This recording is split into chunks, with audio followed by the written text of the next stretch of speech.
भारत देश में अभिव्यक्ति की आज़ादी के नाम पर, फ्री स्पीच के नाम पर हिंदुओं या उनके त्योहारों का मजाक उड़ाना, देश के प्रधानमंत्री को गाली देना, कश्मीर के आज़ादी के नारे लगाना एक अपराध नहीं है। आइए लिबरल्स लोगों की कुंडली खंगालते हैं इस वीडियो में। फ्रेंड्स, कैसे हैं आप लोग? फ्रेंड्स, आज हम लोग बात करने वाले हैं लिबरल्स के ऊपर। सांप और बिच्छू का कांटा भी पानी मांग सकता है, पर लिबरल्स का कांटा पानी भी नहीं मांगता है। भगवान ने एक ऐसा अजीबो गरीब प्राणी को जन्म दिया है जिसको हम लिबरल्स बोलते हैं। प्यार से हम इनको टुकड़े टुकड़े गैंग वाला कह के बोलते हैं। इनको एक जन्मजात बीमारी है सेकुलरिज्म की, और ये जो सेकुलरिज्म का बवासीर है ये इनको मरते दम तक साथ इनका नहीं छोड़ता है, इनको तंग करते रहता है। आपको पता है लिबरल्स को एक जन्मजात बीमारी होती है बवासीर की, पर यह बवासीर एक्टिवेट और प्रज्वलित तभी होता है जब हिंदुओं के त्योहार आने लगते हैं, और हिंदुओं के त्योहारों का अपमान जब इन लोग कर लेते हैं तब जाके इनकी जो बवासीर की गर्मी है उसमें थोड़ी सी राहत मिलती है इन लोगों को। ये लिबरल्स हैं कौन, कहां से आते हैं ये लोग? ये लिबरल्स वो लोग हैं जो सनातन धर्म छोड़ चुके हैं या छोड़ने वाले हैं, पर ज्यादातर इनकी तादाद वो है जो लोग सनातन धर्म माने हिंदुज्म में कभी थे ही नहीं। ये हैं वो लिबरल्स। एक महिला है जिनका नाम है दीपिका राजावत। ये पेशे से वकील हैं, जम्मू एंड कश्मीर से आती हैं। इन्होंने टुकड़े टुकड़े गैंग में अपना वर्चस्व स्थापित करने के लिए नवरात्रि जैसे त्योहार का अपने ट्वीट के जरिए मजाक उड़ाया। उन्होंने ये दिखाया अपने ट्वीट के जरिए कि हिंदुस्तानी मर्द 9 दिन माँ की पूजा करते हैं और बाकी दिन महिलाओं का रेप करते हैं। दोस्तों, अभी मैं आपको दीपिका राजावत से जुड़े कुछ इंटरेस्टिंग फैक्ट्स बताता हूँ। आप लोगों को याद होगा कथुआ रेप केस, जिसमें एक 8 साल की बच्ची जिसका नाम आसिफा था उसके साथ रेप हुआ था, जघन्य अपराध। और ये दीपिका राजावत वही मैडम है जिन्होंने आवाज़ उठाई थी और ये कहा था कि इस लड़की का केस मैं लड़ूंगी। पर हुआ क्या था इस केस का, अभी मैं आपको बताता हूँ। इन्होंने चीख चीख कर लोगों को इकट्ठा किया, चीख चीख कर मीडिया में ये अनाउंस किया कि भाई इस लड़की के साथ जो भी गलत हुआ है उसके लिए मैं आगे लड़ाई लड़ूंगी कोर्ट में, मैं इसको इंसाफ दिलाऊंगी। पर हुआ क्या, इस केस से जुड़ी 110 हियरिंग हुई कोर्ट में, जिसमें मैडम सिर्फ 2 बार प्रेजेंट थी, 2 बार ही पहुंची। और आसिफा के लिए इन्होंने आसिफा के नाम पे एक ट्रस्ट भी बनाया था। काफी पैसे इकट्ठा हुए, वो पैसे कहां गए वो तो दीपिका मैडम को ही पता होगा। क्यों? क्योंकि न्यूज में ऐसा कुछ भी नहीं आया। दूसरी बात, जो आसिफा के पिताजी थे उन्होंने ही दीपिका को कहा कि भाई आप इस केस से हट जाइए। क्यों? क्योंकि आपकी सीरियसनेस दिखती है, आप चीख चीख के मीडिया में बोल रही थी, पर सिर्फ 2 बार ही कोर्ट में आप प्रेजेंट थी 110 हियरिंग्स में। आइए दोस्तों, आप लोगों को इन लिबरल सेकुलरिज्म के ठेकेदारों के बवासीर वाली सोच और चरित्र के दर्शन करवाते हैं। इन लिबरल्स को, टुकड़े टुकड़े गैंग वालों को हिंदुओं के त्योहार और आस्था में प्रॉब्लम कमियां दिखती हैं, पर वहीं मुसलमान के त्योहार जैसे ईद और बकरीद में प्यार, भाईचारा और मिठास दिखता है। ये लिबरल लोगों को सांप सूंघ जाता है ट्रिपल तलाक, बहुविवाह, हलाला जैसे मुस्लिम समाज की रीतियों पर। सुप्रीम कोर्ट के आदेश राम मंदिर बनने पर लिबरल्स को जैसे हार्ट अटैक आ गया। इन लिबरल्स को राम मंदिर से ना कोई प्यार ना कोई आस्था है। एक भी लिबरल्स या लेफ्टिस्ट पॉलिटिकल पार्टी या टुकड़े टुकड़े गैंग के मेंबर्स ने बधाई नहीं दी, ना खुशी जताई। वाह रे लिबरल्स, अजब तेरी सोच, गजब तेरी माया।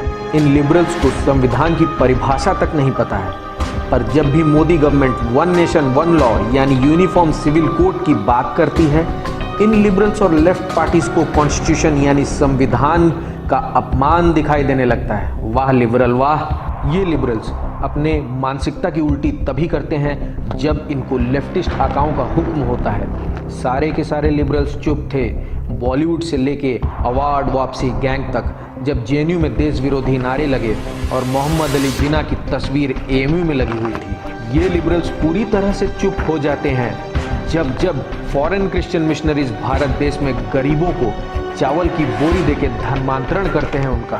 एक मुस्लिम या दलित के मौत पे विधवा विलाप कर पूरे समाज को दोषी ठहराने वाले बीजेपी और आरएसएस के कार्यकर्ताओं की निर्मम हत्याओं पे चुप रहते हैं, जो पश्चिम बंगाल, कश्मीर, केरला में होती है। लिबरल्स को जहां सबरीमाला में औरतों के दर्शन के अधिकार का हनन लगता है, जो कि एक फैलाया हुआ झूठ था सबरीमाला से जुड़ा हुआ, पर औरतों के मस्जिद में नमाज पढ़ने पे चुप रहते हैं। ये लिबरल्स को जुलाब हो जाता है अगर इनसे कोई यह कह दे कि कश्मीर में कश्मीरी हिंदू और पंडितों को किसने मारा था, किसने भगाया था।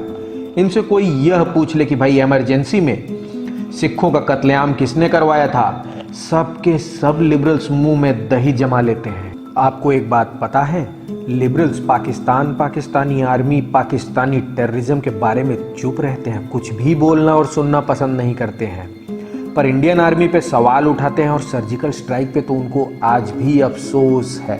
कैराना और मेवात जैसे गांव हैं, यूपी में कई ऐसे गांव हैं जहां हिंदुओं की आबादी 10% रह गई है या 2%, और उन पर अत्याचार हो रहा है। इन विषयों पे लिबरल्स और टुकड़े टुकड़े गैंग अंधे, गूंगे और बहरे हो जाते हैं। टुकड़े टुकड़े गैंग को कथुआ के बेटी का रेप दिखाई देता है, पर हैदराबाद में कुछ ऐसे मुस्लिम परिवार हैं जो अपने बेटियों को अरब्स के शेखों को पैसों के लिए बेच देते हैं, वो उन्हें नहीं दिखाई देता है। वारे लिबरल्स, वारे टुकड़े टुकड़े गैंग, कितनी तरक्की कर ली तुम लोगों ने। लिबरल्स को पीएफआई और सिमी जैसे संगठन देशभक्त और राष्ट्रभक्त संगठन लगते हैं, वहीं उसी जगह आरएसएस जैसा संगठन जिसके 10,000 से ज़्यादा स्कूल्स चल रहे हों भारत में, वो संगठन उनको देशद्रोही संगठन लगता है। लिबरल्स की मानसिकता देखिए, लिबरल्स यानी टुकड़े टुकड़े गैंग का विरोध धर्म या जाति देखकर होता है। अगर पीड़ित मुस्लिम है या दलित समाज से है और आरोपी हिंदू समाज से है, तो यह लोग तख्ती लेके खड़े हो जाएंगे, कैंडल मार्च निकालेंगे, सड़कों पर, जंतर मंतर पर विरोध प्रदर्शन करेंगे। इनको फिर अपने हिंदू होने पे भी शर्म आने लगेगी। पर अगर पीड़ित हिंदू परिवार से है और आरोपी मुस्लिम समाज से है, तो कोई सड़कों पे निकल के नहीं आएगा। सब दुम दबा के चूहे की तरह बिल में जाके छुप जाएंगे। दोस्तों, आपको एक बात शायद नहीं पता होगी, लिबरल्स के मुंह में भी बवासीर हो जाता है। लिबरल्स अपने कब्रों से बाहर आके 2002 दंगे के बारे में बात करना चाहते हैं और बोलना चाहते हैं, पर अगर उनसे कोई सिखों के दंगे, लेफ्ट पार्टी शासित राज्यों में जो दंगे हुए थे उनके बारे में पूछ ले तो ये मौन व्रत धारण कर लेते हैं। और अब आप लोगों को शायद पता लग गया होगा कि लिबरल्स को मुंह में बवासीर क्यों हो जाता है। दोस्तों, अभी आपने एक तस्वीर देखी है। तस्वीर में मैडम के बगल में जो आदमी खड़ा है उसका नाम है तलिब हुसैन। पेशे से ये भी एक लॉयर है, एक एक्टिविस्ट भी, मैडम भी सोशल वर्कर हैं। तलिब हुसैन के ऊपर रेप के चार्जेस लगे हुए हैं। जेएनयू के एक स्टूडेंट ने इनके ऊपर रेप का चार्ज लगाया है, जो केस आज भी चल रहा है, और तलिब हुसैन साहब उसको कॉम्प्रोमाइज करने के लिए बोल रहे हैं और वो कहते हैं कि मैंने ऐसा कुछ किया ही नहीं है। अब आप सोचिए कि दीपिका और तलिब जैसे लोग ज़्यादातर सोशल वर्कर और एक्टिविस्ट क्यों होते हैं, ये सोचने का विषय है, सोचिएगा ज़रूर। दीपिका मैडम के नवरात्रि वाले ट्वीट को समर्थन देने के लिए एक लिबरंडू को फिल्म ही नहीं मिल रही है। इनका नाम है स्वरा भास्कर। ये हर जगह अपनी नाक घुसेड़ देती हैं। इन्होंने भी एक ट्वीट पेल दिया उनके समर्थन में। आप लोगों को पता है, ये लिबरंडू हिंदुओं के त्यौहार आते हैं तो इन लोग एक्टिवेट हो जाते हैं, इन लोग सक्रिय हो जाते हैं, इनका बवासीर प्रज्वलित होने लगता है। उसको ठंडक पहुंचाने के लिए इन लोग हिंदुओं के त्योहारों पे हमला करते हैं। होली में क्या कहते हैं कि भाई पानी बचाओ, वाटरलेस होली होनी चाहिए। दिवाली में कहते हैं कि भाई पटाखे मत फोड़ो, हमको सांस की प्रॉब्लम है, प्रदूषण फैलता है। पर उसी जगह जब नया साल आएगा, क्रिसमस होगा या इनकी शादी होगी, तब पटाखे फटने से इन लोगों का अस्थमा ठीक होने लगता है। जब नवरात्रि आती है तो इनको औरतों पे हुए अत्याचार दिखाई देने लगते हैं। इनको सारा अत्याचार औरतों पे भारत में ही नजर आता है और हिंदू ही इनको दिखाई देते हैं अत्याचार करते हुए। हिंदुओं की आस्था को ठेस पहुंचाने के लिए नवरात्रि में काफ़ी सेकुलर भांडों ने पार्टिसिपेट किया। अब देखिए, इरोस नाव वालों ने, तनिष्क वालों ने, दीपिका मैडम ने, स्वरा भास्कर ने, काफ़ी लोगों ने इसमें आके ज्वाइन किया इस ग्रुप को। और सारे लिबरल्स भांड सब सुर से सुर मिला के अपने डीएनए का परिचय दे रहे थे कि मैं सबसे बड़ा लिबरल हूँ। इसी बीच INC Chhattisgarh, Indian National Congress के ट्विटर हैंडल से एक ट्वीट पेला गया नवरात्रि के अगेंस्ट में। आपने ट्वीट देखा आईएनसी का? दिन में माँ की ज्योति जलाने से और रात में देश की बेटी जलाने से पाप नहीं धुलेंगे। वाह, ये 70 साल में ये भारत आप ही ने हमको दिया है, किसी और ने नहीं दिया है। इन लोगों को एक बात बहुत अच्छे से पता है कि ये हिंदू के जितने त्योहार हैं ये हिंदुओं को जोड़ते हैं। आप किसी भी हिंदू त्योहार को देख लीजिए, ना कोई दलित, ना कोई राजपूत, ना कोई ब्राह्मण, सब लोग मिल के, एक साथ मिल के गणेश पूजा मनाते हैं, गणेश विसर्जन करते हैं, होली खेलते हैं, दिवाली मनाते हैं, कांवड़ यात्रा में सम्मिलित होते हैं। आप डिस्टिंग्विश ही नहीं कर सकते, आप अंतर ही नहीं कर सकते कि भाई तुम दलित हो, तुम ब्राह्मण हो, तुम ठाकुर हो, तुम बनिया हो।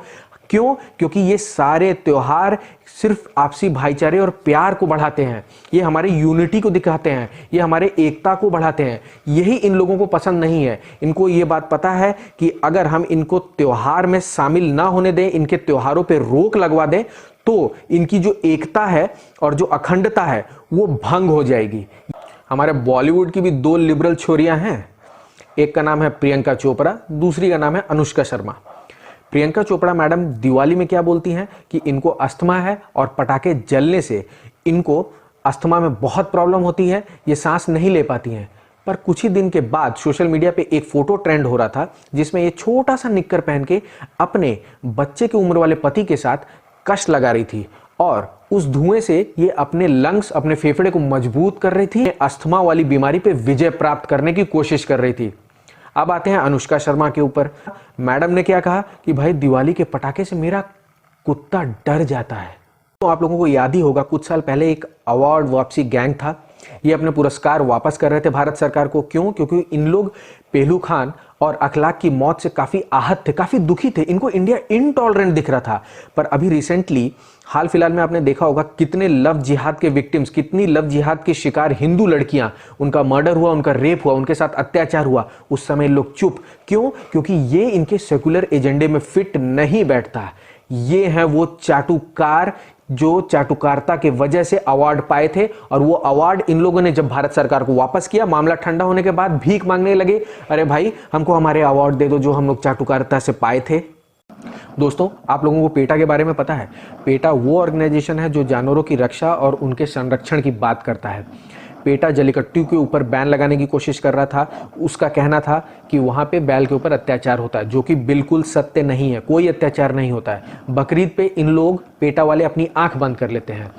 रक्षाबंधन पे पेटा वालों ने एक बैनर लगाया जिस बैनर में लिखा हुआ था कि दिस रक्षाबंधन से नो टू लेदर, मतलब हम हिंदू लेदर की राखी पहनते हैं। जन्माष्टमी पे इन्होंने ट्वीट किया कि this Janmashtami go for vegan ghee. अरे भाई, वेगन घी क्या होता है? ये है इनका दोहरा चरित्र। दोस्तों, इस वीडियो को पूरा देखने के बाद आप लोगों को ये तो पता ही लग गया होगा कि लिबरल भांड होते कौन हैं, सेकुलरिज्म के ठेकेदार हैं कैसे, और उनके कार्य कैसे कैसे हैं। अगर आप लोगों को ये वीडियो अच्छा लगे तो लाइक, शेयर और सब्सक्राइब कीजिए। जय हिंद, जय भारत।